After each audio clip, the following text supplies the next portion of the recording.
Good morning, BookTube. Bill Ruttenberg here with the Ruttenberg Library. I wanted to come to you today with a book haul. I wanted to show off some books I picked up last week on, what would that have been, January 21st, last Saturday. My family and I, we'd made a decision to go down to St. Joe. My youngest daughter is growing by leaps and bounds, and she needed some new jeans. All of our jeans are starting to get a little snug. So we went jeans shopping, and I happened to have put a hold on a book at the used bookstore that I like to, Books Revisited, that I like to go to. And I wanted to pick up that book, and then my wife wanted to stop at a couple other stores just to look. And basically it was a day out is what we were trying. You know, we hadn't been out in a few weeks, and so we just wanted to, we were getting stir crazy, wanted to get out. And so I did some book shopping while I was out. Big surprise, right? So always adding to the ever-growing collection and always giving myself more choice. You know, in the words of Sean B. Standfast, he made a little short video on, you know, about everybody putting a freeze on their book buying and everybody needing to read every book they have. And you know, just like what he said, what's a library if you read all the books? You got to have possibilities. You got to have choices. And that's what having a personal library is all about. I totally agree with him. Not that you shouldn't try to read them, but you know, there is nothing wrong with having possibilities around you so that you have some options, especially when you're a mood reader like I am. My moods shift, and so I like to have lots of possibilities. That's why I have a lot of books, you know, that I read all at once. I'll read, you know, sometimes I'll have 5 to 10 books that I'm in the middle of all at one time because I dip in and out of them back and forth. But anyway, I'm rambling, so let me move on here. But like I said, we went out, and interesting thing is we had a snowstorm that was coming in. Oh, I came in around noon, 1 o'clock, and we were hoping, you know, we could just get in and out real quick and get out before the snow got really bad. And while we were in, we'd done our book shopping, we'd done our, went to Old Navy and got some, we're looking for some jeans for my little one, and then we were going right down the shopping line, and we were in Target, and I kept looking out the window, and the snow started coming, and the flakes went from teeny tiny to we went to Target, stayed there for just a short time. TJ Maxx went short time, and then we decided, after watching the stuff outside get worse and worse, we were like, yeah, we better cut off any other plans and go home. But we wanted to, it was like 1 o'clock or so, 1:30, I don't know, something like that. And we decided we wanted to eat before we left. And so we went to Culver's, and as I was sitting there eating my sandwich and fries, the snowflakes literally got about that big around. They were huge. And then the snow started piling up. So we had to get home. Did about 40 mile an hour on the interstate, which was interesting because you always get people who think they're Superman. They can go faster than a speeding bullet during slush and ice and slick. Anyway, don't get me started. So anyway, let me show you the books. I've rambled long enough. Let me show you the books I picked up. So, well, actually, let me start with a Hot Wheel. This was one I found at Target while we were there because, you know, Dad's got to have his toys too. But this is a Mercedes-Benz 300 SL. Thought this was pretty slick. I like that car. Look at that car. I thought that was a pretty neat looking car, so I added that to my Hot Wheels collection. But anyway, we went to Books Revisited. Like I said, that was the first store we stopped at. Most important thing, get it over with first, right? And so they had saved back this book for me, and this is the Lincoln Assassination Encyclopedia by Edward Steers Jr., and it's got a foreword by James L. Swanson, who he wrote a couple of different books on the Lincoln assassination. Swanson did. So I thought that looked pretty neat. And it's a decent sized book. I haven't got a chance to dip into it yet. I've been pretty busy, but was real excited about this. And it's exactly, you know, it's exactly what it sounds like, the Lincoln Assassination Encyclopedia. So it comes from Harper Perennial, and it is a 2010 book. And the thing on the back's pretty short, so I'll read it real fast here.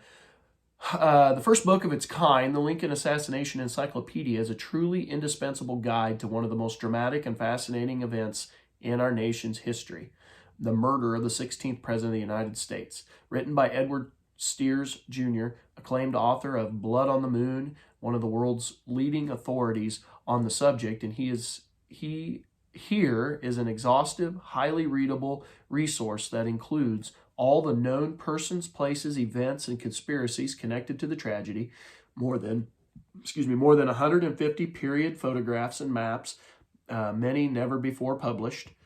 And that'll be interesting because most of the photographs are used over and over, so I'll have to judge that one for myself.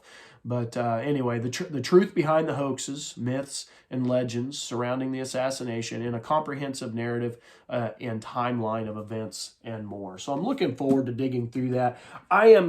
Honestly, I'm going to guess I've probably read about most of this stuff. There's probably a few things I don't know, but I'm fairly well versed in the Lincoln assassination. I've read several accounts, and so I don't know if there'll be a ton of new stuff in there, but it'll be interesting to see how he puts everything together.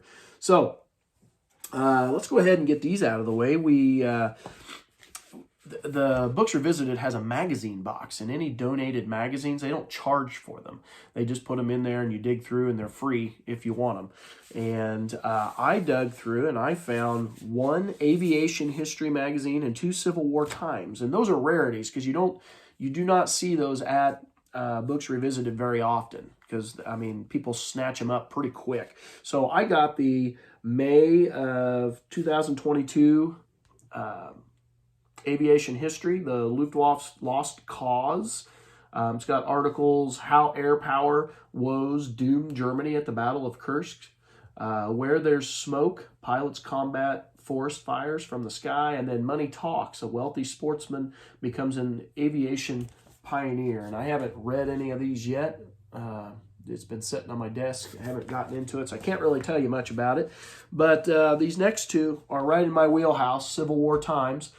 This was a winter 2023, and it's Witness to War. Shiloh, the soldiers and civilians never forgot the shock of the Western theater's first major battle. And then it also has Pennsylvania Riot, Unrest in the Coal Country, and then Dear Lord, First Female Army Chaplain. And so looking forward to digging into that. And then the last one is from the autumn of 2022. And this is the main story, July 4th, 1862, called Arms. Iron Brigade soldiers gathered along the Rappahannock to celebrate the country they pledged to defend. And then Antietam Creek, why was it so hard to cross? And I Will Shoot. 3 gritty letters describe war's reality. And so, again, good stuff in there. Absolutely free. And then, just for fun, I have a subscription. I must have got it like dirt cheap because I don't pay a lot when, subscription, that when they cost a lot, I don't buy them.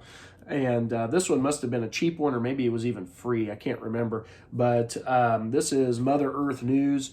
And that's just because I get interested in reading about how people live off the grid, basically, and are self-sustained. I think that's kind of a neat topic. It's something that I wish I could get into. It's a neat idea for me. I think I'm too lazy. But it is a cool concept that I fully appreciate. So anyway, let me get through this stack of books so this video doesn't last forever. So recently on the channel, you noticed that I bought Stacy Schiff's new book on Samuel Adams, and I have read her book on the witches. I'm currently reading her book on Cleopatra. I really like her writing style. It flows very well. And there was one book, I was trying to figure out what she won the Pulitzer for, because she won the Pulitzer Prize, and I was really unsure about the book. And I found the title. I believe it was Vera, Mrs. Vladimir Labakov. Sorry, I can't pronounce it. But anyway, she won the Pulitzer, I believe, for this book. And I had never, ever seen this book. Not in a used bookstore, not in like Barnes & Noble or anything. And I'm sure it was obviously out at the time it was published, but I haven't seen it in recent times. I'd never seen this book before until I was looking at reading Cleopatra. And then I got to looking a little bit more. And lo and behold, I was at Books Revisited. And guess what book I found? So there you go, BookTube. The Mysteries of the Used Bookstore. I know Steve Donahue talks about that a lot on his channel. If you go looking for the book, you probably aren't going to find it. But if you are aware of the book, there are times when it just pops up out of the blue, and there it is. And this is, this book is from the year, it's a modern library out of New York, and it was published in 1999. So very happy to have this and maybe give this a try. I don't know if I'll like it or not. It may be a donate afterwards, but it would also still be nice to have so I could have a complete Stacy Schiff collection. Says, hailed by critics as both monumental and utterly romantic, Stacy Schiff's Vera brings to shimmering life one of the greatest literary love stories of our time. Vladimir Nabokov, the émigré author of Lolita, Pale Fire, Speak Memory, wrote his books first for himself, second for his wife Vera, and third for no one at all. Without my wife, he once noted, I wouldn't have written a single novel. Set in pre-war Europe, post-war America, spanning much of the century, the story of the Nabokov's 52-year marriage reads as vividly as a novel. Vera, both beautiful and brilliant, is outsized heroine, a woman who loves as deeply and intelligently as did the great romantic heroines of Austen and Tolstoy. Stacy Schiff's Vera is a triumph of the biographical form. So I'm real excited to, pick that up and read that and give that a shot. Thought that was a good one. Also found this book. This is a library discard. The Year of Decision, 1846, by Bernard DeVoto. And obviously, this is just a year or a history of the year 1846. It says, a great authority on the taking of the continent describes a year which the matrix of a half century. So it's, it looks like, I believe, Wagons West, basically. And so I'm looking forward to that, reading that. Bernard DeVoto, let's see, what did he write? Was it Across the Wide Missouri? I read that in college. I think that's his book. Is that right, BookTube? I'm pretty sure. But I remember liking that in college. It was one of my, what was it? The History of the West, I think, is what we had to read, like 3 or 4 different books in that class. And that was one of the books that we had to read. But so I trust his writing enough to pick that up. And actually, I just really like, I don't know if you can see it, really, probably not, but it's got this book, this style here. It's got like a grainy texture to it. I really like it. And comes from Houghton Mifflin Company from Boston. And it is, let's see, this copy is 1960. This one was printed in 1960. So anyway, glad to have that. The next book I picked up, and this one was a $3 one. Typically paperbacks are $2 there at Books Revisited. And so paid $1 extra for this, but it's just because I've heard so much about this author, and I'd like to read a couple of his books just to see if I like him as much as everybody else. This is Erik Larson, and this was Thunderstruck. Okay, neat cover. I like just the colors on that cover, and it has been printed by Three Rivers Press from New York, and it is a 2006 book. All right, so let me read this to you. And I apologize, the lighting's not great in here. So it says, in Thunderstruck, Erik Larson tells the story of 2 men, Holly Crippen, a very unlikely murderer, and Guglielmo Marconi, the obsessive creator of a seemingly supernatural means of communication, whose lives intersect during one of the greatest criminal chases of all time. Set in Edwardian London on the stormy coasts of Cornwall, Cape Cod, and Nova Scotia, Thunderstruck evokes the dynamism of those years when great shipping companies competed to build the biggest, fastest ocean liners. Scientific advances dazzled the public with visions of a world transformed, and the rich outdid one another with ostentatious displays of wealth. Against this background, Marconi races against incredible odds and relentless skepticism to perfect his invention, the wireless, a prime catalyst for the emergence of the world we know today. Meanwhile, Crippen, the kindest of men, nearly commits the perfect murder. With his unparalleled narrative skills, Erik Larson guides us through a relentlessly suspenseful chase over the waters of the North Atlantic. Along the way, he tells a sad, tragic love affair that was described on the front pages of newspapers around the world, a chief inspector who found himself strangely sympathetic to the killer and his lover, and a driven and compelling inventor who transformed the way we communicate. And I know I butchered Marconi's first name. I do apologize. But anyway, bought that. Wanted to try Erik Larson's stuff. I've heard a lot of good stuff about him. All right, and then the next one, well, let's just go ahead and finish off. We will finish off the books from Books Revisited. Now, again, here's another one of those buys that, you know, are very coincidental.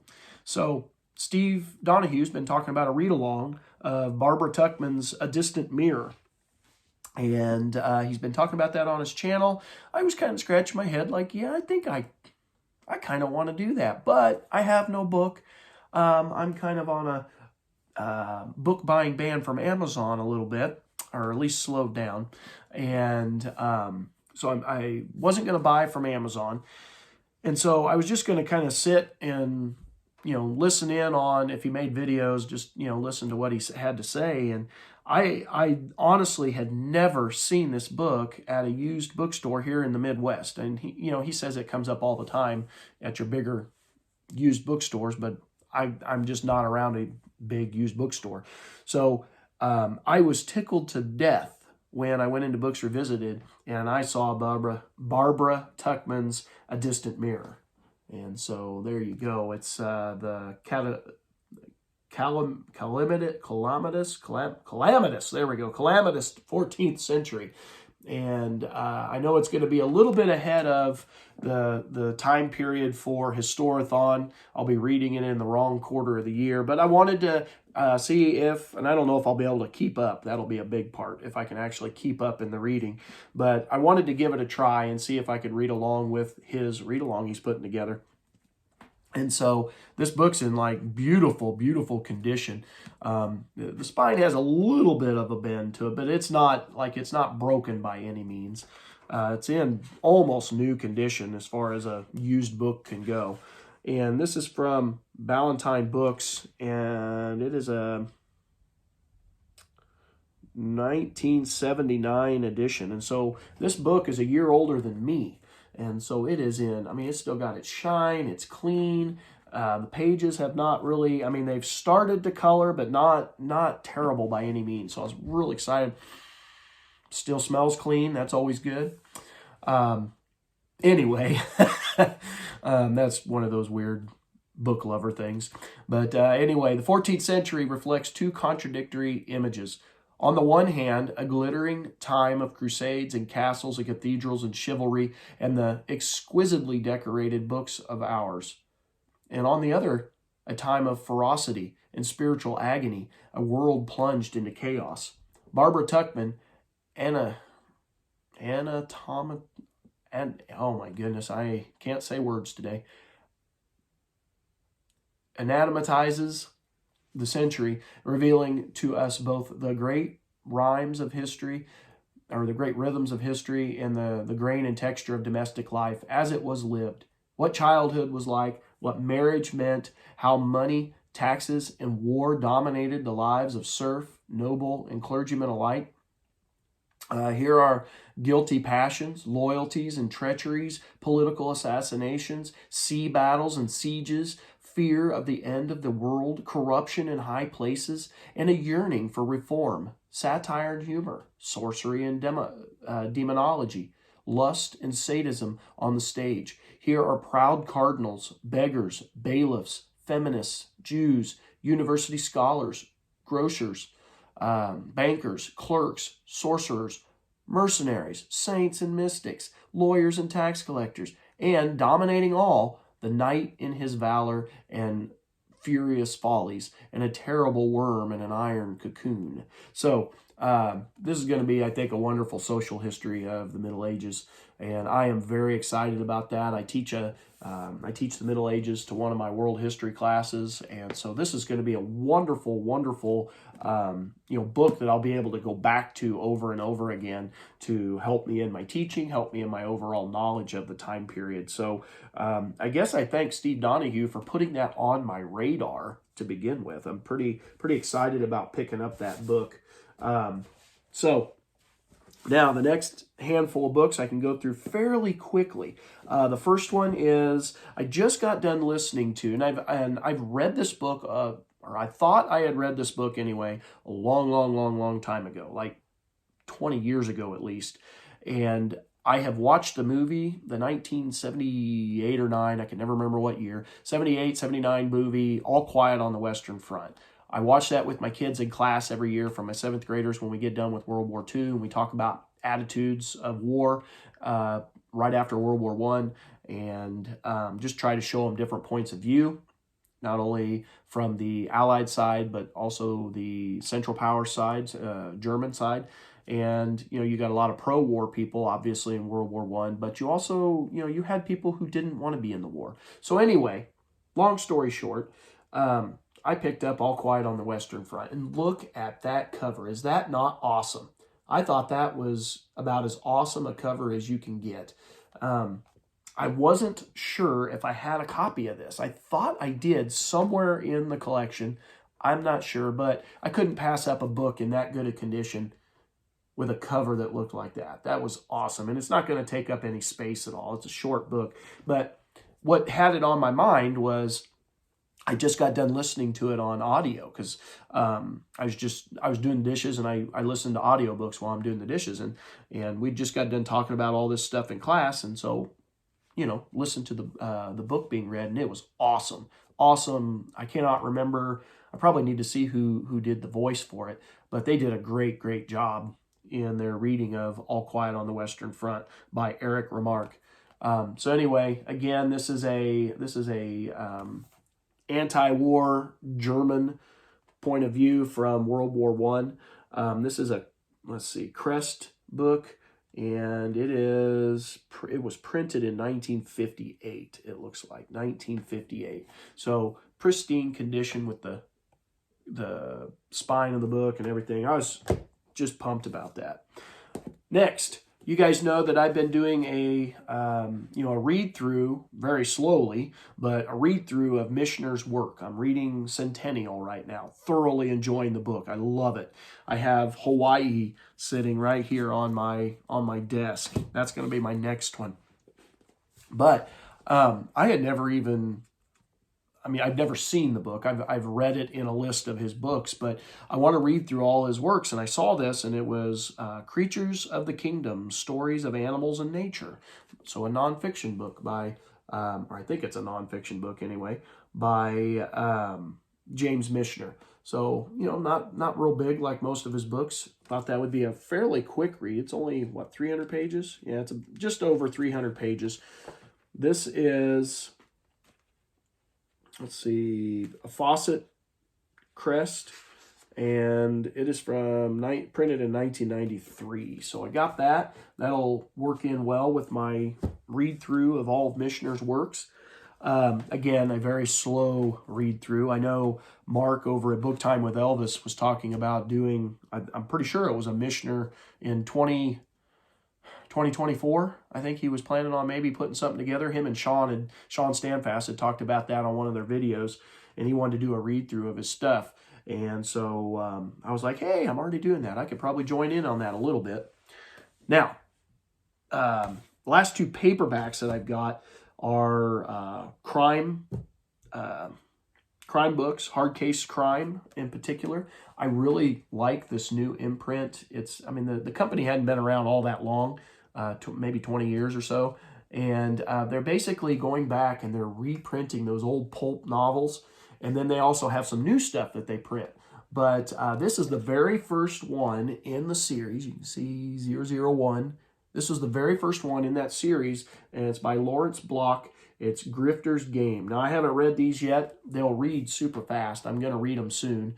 But I read one of the books by Stephen King that was from Hard Case Crime. But I just, for whatever reason, I like the covers. I like the design. And I love the old pulp novels. They are the paintings on the old pulp novels. I think they're wonderful. And so there's one there. Let's see, real fast. It says, conman Joe Marlin was used to scoring easy cash off gullible women, but that was before he met Mona Brassard and found himself holding a stolen stash of raw heroin. Now Joe's got to pull off the most dangerous con of his career, one that will leave him either a killer or a corpse. So I thought, oh man, that's awesome.